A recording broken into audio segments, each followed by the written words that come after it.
welcome back. In this lecture we are going to see the theorem, right? And theorem is related to the path and walk. The statement of the theorem is, given any two vertices u and v of a graph G, every uv walk contains a uv path. That is, given any walk w is equals to u e1 v1 up to dot dot vk minus 1 ek v, right? Therefore, the walk start from u and ends on v. Then, after some deletion of vertices and edges, if necessary, we can find a subsequence p of w which is a uv path. Statement is too long, right? But the meaning of this statement is very simple, and the meaning of this statement is every uv walk contains uv path, right? So there is a simple statement. Every uv walk contains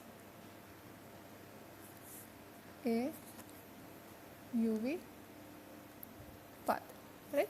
Every two vertices, suppose we have a graph G and there is a walk from u to v, and this we have to prove that this uv walk contains a uv path.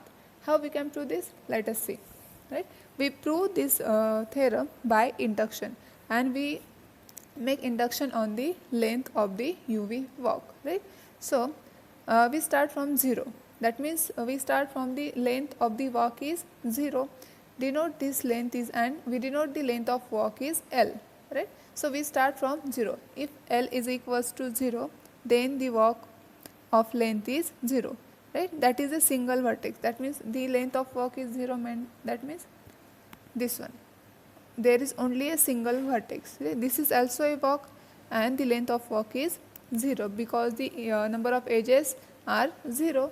In this walk is also a path, and we know that a single vertex is also path. Therefore, the result is true for L is equals to 0. Now, the next step is if L is equals to 1, that means the length of the walk is 1.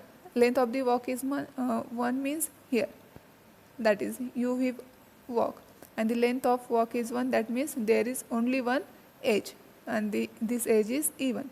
And also this walk is path because u and v are connected by an edge even, right? And there is no repeated vertex and also no repeated edges. Therefore, this walk is uv path here. The walk from u to v, and the edge is even. So result is also true for the walk of length 1, right? Now we assume the result is true for uv walk of length less than L. Suppose we assume that the length of walk is less than n, and then the result is true. Now we have to prove that the result is true for the walk of length L. Now how we can prove? Let us see. Suppose w is a uv walk of length L, right? Then there are two cases. Suppose we have a walk of length L, then there are two cases. The first case is w has no repeated vertex, right? There in a walk there can be a repeated vertex, and there also can be no repeated vertex. So we assume two cases. First case is w has no repeated vertex, and in this case w itself a path. If we know that the definition of the path, a trail in a a walk in which no repeated vertices, right? So if w has no repeated vertex, then this walk will become a path. For example, here we get also this u to v, v1, v2 and v3, right? This is a uv walk, and this walk contains no repeated vertex because all the vertex are different, right? And this walk is clearly path, right? So the next case is w has a repeated vertex, right? We have two conditions. First is no repeated vertex, and second is a repeated vertex. W has a repeated vertex. Suppose that the repeated vertex is x. Then what we have to do? Then we remove the vertices and edges if any appearing between two occurrences of x, and this gives us a shorter uv walk that is a walk W dash having length less than L, and by induction hypothesis W dash contains a UV path. This path is also contained in W, right? So let us see the next case. Suppose we have the W has the repeated vertex, say X, right? So if we in a walk, if we observe the repeated vertex X, then what we have to do? Then we remove the vertices and edges if any appearing between the two occurrences of X. For example, here this is a graph G, right? Here number of edges are, how many edges are there? 10, and number of vertices are 5. 1, 2, 3, 4 and 5. Suppose we have the walk here. We have the walk V1, E1, V2, E5, E3, E10, V3, E5, V2, E3 and V5 here. The walk start from V1, V1, E1, then V2, E5, V3 here, and E10 again V3, right? That means V3 is repeated, right? Again V5, right? Again V2 is also repeated, V3 is also repeated, then E3, and last vertex is V5, right? So this walk is start from V1 and ends on V5, right? So now we have to prove that this walk contains a UV path. That means this path contains V1, V5 path, right? So how we can do this? Here in the theorem we have seen if any vertex is repeated, right? Here two vertices are repeated, here 2, V2 and V3, but the first vertex is V3, which is repeated here because we start from V1, V2, V3, again E10, again V3. So first we delete this edge, right? First we delete this edge and then we delete this vertex because this vertex is repeated here.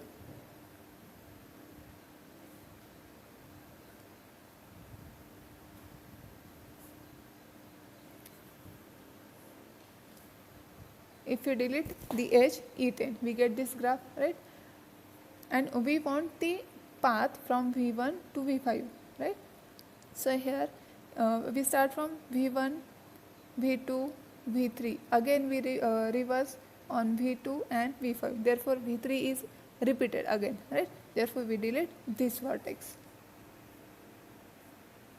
If we delete this vertex, then this edge will also deleted. V5, V2 and V1, E1, E3, and then we get this resulting subgraph, and this path, this is also walk. Suppose this walk is W2 and this walk is W1, right?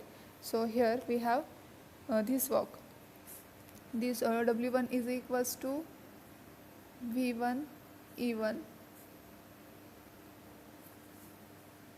V2, E5, V3, E5, V2, E3 and V5.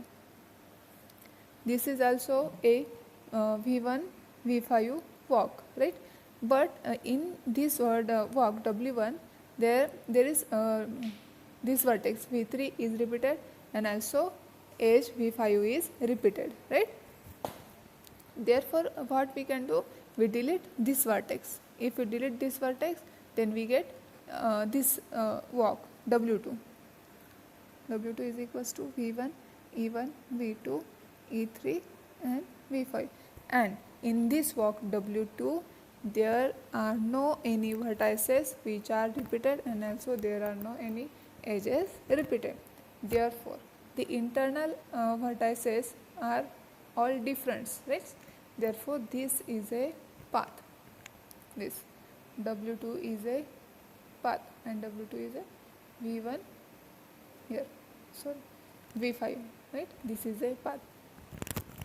I think you understand clearly. So the next definition is a vertex U is said to be connected to a vertex V in a graph G if there is a path in G from U to V, right? So if we take any vertex U from the graph G, and we can say that the vertex U is connected to some vertex V in a graph G if there is a path from U to V in a graph G. Let us take an example here. Suppose that there is a graph G here, and this is a vertex U and this is a vertex V, right? So there is a path from U to V. That means there is a single edge E1, and this is also a path from U to V. Therefore, this vertex U is connected to this vertex V, right? Suppose we can take the next example here, G1. Here the vertex U, right? The vertex U is connected to the vertex U is connected to W is connected to V, and V is also connected to X is also connected to U, and also we can say that U is connected to X, U is connected to also V, U is connected to V, because, and we can also say that if U is connected to W and W is connected to V, then obviously U is connected to V, because there is a path from U to V, right? We have already seen that the vertex connectivity, the vertex U is connected to the vertex V if there is a path from U to V. Here in a graph G1 we can see that there is a path from U to V. The path is from U to W to V, right? Therefore, this U is connected W and W is connected to V. That implies U is also connected to V. There are the different paths from U to V. Here we can see that U is connected to U. The first path is U to W to V, U to W to V.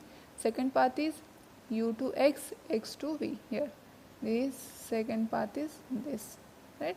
Third path is U to X to W to V. Fourth path is U to W to X to V. So we can go from anywhere, right? So there is what we have important things. There is a path from U to V. Therefore, the vertex U is connected to the vertex V, right? If U is, and note that if U is connected to the vertex V, then V is also connected to U. Here we can say that U is connected to V, right? Because there is a path from U to V, and also if there is a path from U to V, then obviously there should be path from V to U. That means there is a reverse path from V to U. Therefore, V is also connected to the vertex U, right? So the next definition, what? A single vertex U is connected to itself by the trivial path P is equals to U. If we take a single vertex here, look at here, V1, right? This is a single vertex, right? That means there are no edges which are incident on V1. Therefore, this is a single vertex, and this is a trivial path from itself. That means this is a path V1 from V1 and on V1, right? Therefore, this is also a path, and this path is trivial, right? And these are all paths are non-trivial paths, right? Therefore, a single vertex is also a trivial path from itself, right? And the next definition is a graph G is called connected if every two of its vertices are connected, right? And a graph that is not connected is called disconnected. Therefore, let us take an example here. Suppose that we have the graph G, simple graph, right? So 1, 2, 3, 4. Is this graph is connected? Yes, because in a graph G, every two vertices are connected, right? That means these two vertices are connected, these two vertices are connected, and these two vertices are also connected, right? So there is not a disconnectivity, right? So let us take a second example here.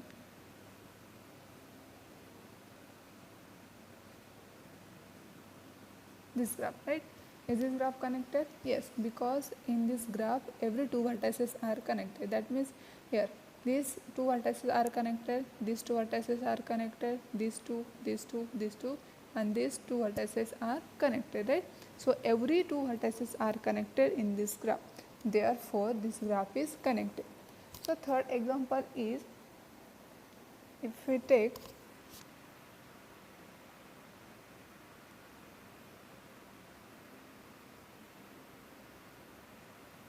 this graph is G, this is the whole graph, right?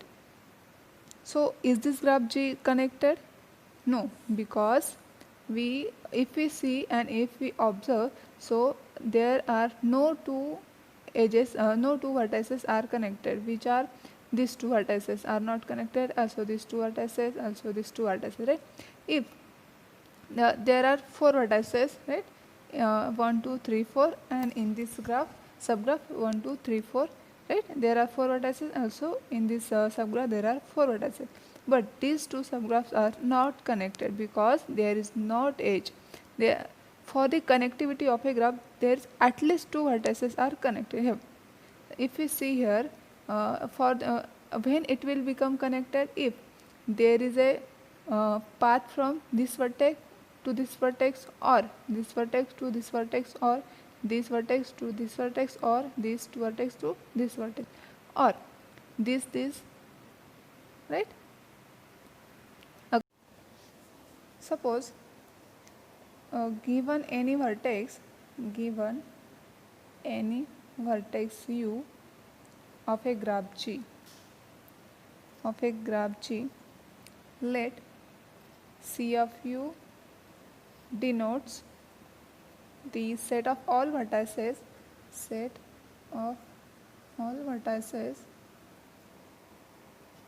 in G that are connected to U, right? C of U is what? C of U is a set of all those vertices which are connected to U. Here, if we take this example, right, we can find the C of 2. Here, C of 2 is equals to which? 2, 3, 1, right? This 2, 3, 1, because C of 2 means all those vertices which are connected to 2, and also we can take 4, because here 2 is connected to 1, 2 is connected to 3, and 2 is also connected to 4, because there is a path. We have already seen the vertex connectivity, right? And I have already told you, if U is connected to V and V is connected to W, then U is also connected to W. Therefore, here we can see that 2 is connected to 3 and 3 is connected to 4. Therefore, 2 is connected to 4, because there is a path from 2 to 4, right? Therefore, this C of U is equals to 2, 3, 1, 4. Similarly, we can find the C of 3. That means the vertices which are set of all vertices which are connected to 3, right? Then C of 3 is equals to what? 3, 4, 1 and 2, right? Here, therefore C of 2 is equals to C of 3, right? If from this we can say that if U is connected to V, then C of U is equals to C of V, right? Then the subgraph of G induced by C of U is called the connected component containing U, or simply component containing U, right? We have already seen that the induced subgraph, right? We know that the concept of induced subgraph, right? Therefore, here, let us take an example here. This graph G, right? So here U, V, W, X and Y. There are how many vertices? 5 vertices, U, V, W, X and Y. Is this graph connected? No, because there is no edge between this vertex and this vertex. That means there is no path between this vertex and these vertices, right? Therefore, this graph is not connected. Now, here C of U, we can find the C of U, right? So C of U is U, V, W and X, because U is connected to V and V is connected to W and W is connected to X. That means V is connected to u is connected to x, right? Therefore C of u is equals to u v w x and x, right? Can we say that the y is also connected to u? No, because there is no path between u and y. Therefore u is not connected to, sorry, y is not connected to u, right? Therefore the induced subgraph, how we can draw the induced subgraph by C of u? The induced subgraph is like this: u, v, w and x. This is the induced subgraph of g of C of u, right? This is induced subgraph by C of u. That means, and this induced subgraph is called the connected component, or we can say simply the connecting component which are containing u, right? Now the next example, this is a graph G, this is a whole graph, right? G. Is this graph connected? No, because there are no path between this vertex and this vertices. Similarly, these three vertices and remaining all the vertices, right? So we can say that this graph is not connected, right? So but this graph have 6 connected components. First is this connected component, this one. This is a connected component. Second one is this. Third one is this. Fourth one is this. Fifth one is this, and sixth one this, right? Therefore the graph G with 6 connected components, and the number of components, the number of components of a graph G is denoted by W of G, right? So here W of G is equals to 6 because the number of components are 6. We can say that the graph is connected if the graph G is connected